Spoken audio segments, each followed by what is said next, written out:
Role of public library in continuing self education অর্থাৎ আজীবন ধারাবাহিক শিক্ষায় সাধারণ গ্রন্থাগারের ভূমিকা।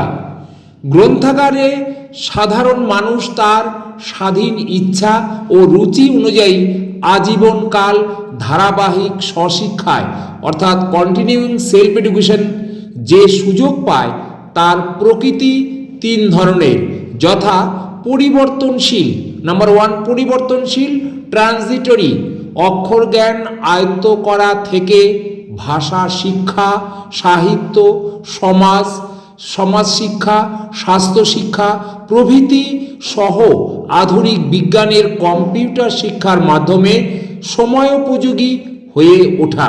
নাম্বার 2 ক্ষতিপূরক অর্থাৎ কম্পেনসেটরি, উন্নত সমাজে নানা কারণে যাদের শিক্ষা অসম্পূর্ণ হয় তারা নিজ আগ্রহে ও উৎসাহে স্বমহিমায় প্রবৃত্ত হন, ফলে পেশাগত উন্নতি লাভ এবং রাষ্ট্রীয় ও সামাজিক উন্নয়নের সঙ্গে তাল মিলিয়ে চলতে পারে।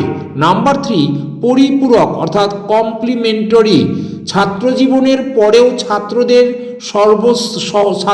সহ সর্বস্তরের মানুষের শিক্ষার প্রয়োজন, সমাজের সঙ্গে তাল মিলিয়ে চলার ক্ষেত্রে নতুন নতুন আবিষ্কার ও নতুন নতুন তথ্যের জ্ঞান আহরণের জন্য সর্বস্তরের মানুষের পরিপূরক শিক্ষার প্রয়োজন। Thank you.